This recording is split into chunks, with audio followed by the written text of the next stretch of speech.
পইলা যে মানুষের এলাজ করতা আপনি পইলা যে তাহকিক করতা যে এই মানুষের যে বেমার হইছেন এই মানুষ জিনবতর আছে নি না না, এরা কয়েকটা লক্ষণ আছে, কয়েকটা লক্ষণ আলামত এইগুলা দেখলে বুঝলে আপনি বুঝতে পারবা যে এটা জিন্নাতি প্রবলেম আছে কিবা তো উফরি আছে। ওই হিসাবে আপনি এলাজ করিবে। ইলাখান 14টা লক্ষণ আছে যেগুলা জানলে আপনি বুঝতে পারবা এই রোগীর লগে উফরি আছে। ১ নম্বর যেটা কারণ হইল গিয়া যে এই মানুষ বেহুশ হইব। আর কোন সময় ওলা মাত মাতিব যে মাতর এক মাতর লগে কোনো সম্পর্ক রইতো না আপনার। মাঝে মধ্যে বেহুশ হইব আর এক মাতর লগে কোনো জাত সম্পর্ক রইতো না। আর কোন সময় ওলা মাত মাতিব যে এই মাতর মধ্যে কোনো জাত তাকত শক্তি রইতো না। ওলা খান কমজুরি হিসাবে মাত মাতিব বেহুশ থাকি হুশ হওয়ার পরে। ১ নম্বর যেটা লক্ষণ হইল মাঝে মধ্যে বেহুশ হইব আর ওলা মাত মাতিব এক মাতে আর এক মাতর লগে কোনো সম্পর্ক নাই, আউরি মাত মাতিব। ২ নম্বর হইল গিয়া এই মানুষের কিতা হইব এমনি সাধারণ যে মানুষ এর থেকে আরো বেশি শক্তি হইব। যে মানুষে উফরিয়ে পাইছে জিন্নাতে পাইছে এই মানুষরে যদি আপনি কোনো সময় ইলা শক্তি বাড়িব আপনি ধরো ইনতা হইলে ২ জন ৩ জন ৫ জনে ধরি একসাথে দিত নাহলে খান তাকত শক্তি বাড়িব তখন এটা হইল গিয়া লক্ষণ বুঝবাইতা যে এই মানুষের কিতা আছে, এই মানুষের লগে আপনার উফরির লক্ষণ এটা উফরি আছে। ৩ নম্বর কারণ হইল গিয়া বহুত ডাক্তারি দেখানোর পরে যে পাগলপনি একটা আছে, পাগলামি একটা আছে, এটা কোনো ডাক্তারও ধরতে পারে না, কোনো যা ডাক্তারিও ধরা পড়ে না। তাহলে বুঝবা যে এই মানুষের লগে উফরির লক্ষণ আছে, উফরি আছে। ৪ নম্বর কারণ হইল গিয়া ওলা খাইন আপনার চিল্লা দিব আর ওলা খাইন আওয়াজ বার করবো যে এই মানুষে ইলা খাইন আওয়াজ বার করে না ওলা খাইন।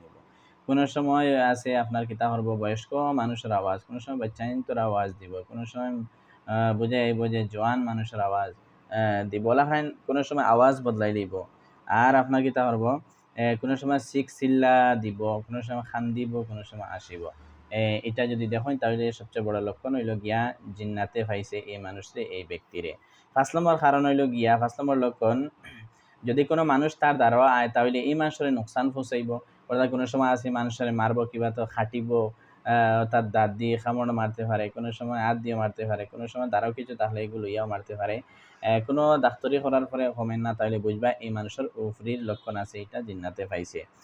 ৫ নম্বর কারণ। ৬ নম্বর লক্ষণ হইল গিয়া আপনার যদি এলাকায় বেহুশ হয় আর আপনি যদি মারোইন তাহলে হুশ হওয়ার পরে যদি হইন মারা হয়েছে তাহলে না করে ইনকার করে না আমারে তো মারা হয়েছে না, এলা যদি ইনকার করে তাহলে বুঝবা এই মানুষের জিন্নাতে পাইছে, এটা হইল গিয়া উফরির বহুত বড় লক্ষণ।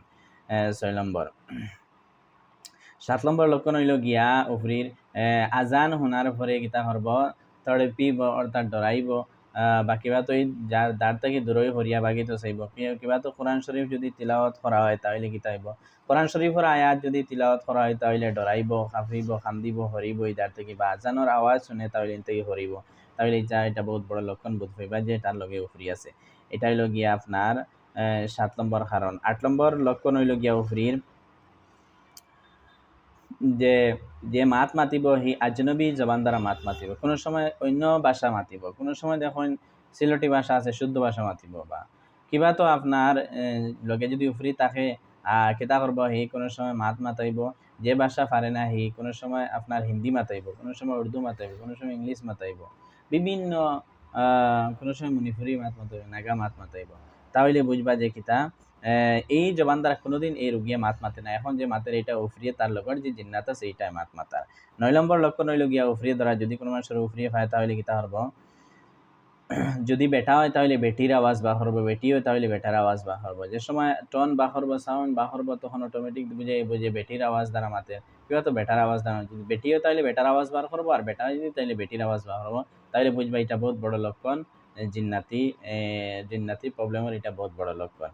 ৯ নম্বর। ১০ নম্বর কারণ হইল অর্থাৎ ১০ নম্বর লক্ষণ হইল গিয়া যদি ইমান শরীফ উফরিয়ে পায় তাহলে কিতা করব, কোনো সময় চোখ বন্ধ হয়ে যাব গিয়া, চোখের ফাতা টনটনি মারব, এটাও করতে পারবো। কোনো সময় চোখ বন্ধ হয়ে যাব, অত জলদি চোখ খুলিতে পারতো না, কিন্তু চোখ যদি খুলে তাহলে চোখ বন্ধ করতে পারতো না অত জলদি, এটা হইল গিয়া লক্ষণ জিন্নাতে পাওয়া, তাহলে বুঝবা এই মানুষের লগে জিন আছে। ১১ নম্বর হইল গিয়া ১১ নম্বর হইল গিয়া যদি কিতা করে আপনার চোখ বন্ধ করে তাহলে খুলিতে পারতো না, আর চোখ কোনো সময় আছে খুলিব কিন্তু কোনো সময় বন্ধ করতে পারতো না, তাহলে বোঝাই মানুষের লগে উফরি আছে জিন্নাত আছে। ১১ নম্বর হইল গিয়া ১২ নম্বর কোনো এই পেশেন্টর এই বেমারির কোনো এক জায়গার মধ্যে ওলা খাইন বেদনা রইব, ওলা খাইন বেশি বেদনা করব, কোনো জাত ডাক্তারের রিপোর্টও উঠিত না, কোনো জাত টেস্টও উঠিত না, কোনো জাত দওয়াই লাগাইয়া কমিত না, তাইলে বুঝবা মুসলসল হামেশা এক জায়গার মধ্যে ওলা খাইন বেদনা রয়েছে, কোনো সময় কমে না, তাইলে বুঝবা এটার লগে উফরি আর এটা জিন্নাতি পাওয়ার একটা লক্ষণ হইল গিয়া। মানে 13 নম্বর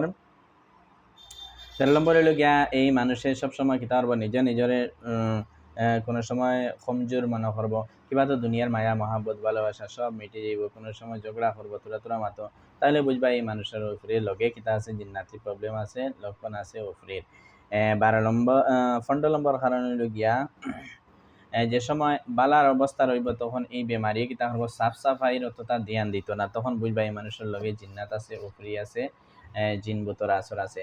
মাহতারাম হাজিরিন ও নাজিরিন, এই যে আমি কয়েকটা লক্ষণ কইলাম যে ফন্ডটা আপনার 14টার মতো লক্ষণ, এইগুলা হইল গিয়া যার লগে উফরি আছে তার লক্ষণ এইগুলা যদি দেখেন তাহলে মনে করবা এই মানুষের লগে উফরি আছে। ফটাফট রোহানি এলাজ যারা কোরআন এবং সুন্নত দ্বারা এলাজ করার তারা দ্বার লইবা, কিবা তো আপনি নিজে জাড় ফুক করবা, আর যদি কিতা জাড় ফুক করতা কিতা দিয়ে ফু দিতা কিলা এলাজ করতা আমার অন্য ভিডিওর মধ্যে আছে, এই চ্যানেলের মধ্যে গেলে পাইবা। আল্লাহ আমরারে বেশ বেশ করি রোহানি এলাজ শিকিবার তৌফিক দান করে দিক এবং জিন বোতর আসর তাই বাঁচিবার তৌফিক দান করে দিক। আল্লাহুম্মা আমিন ইয়া রাব্বাল আলামিন।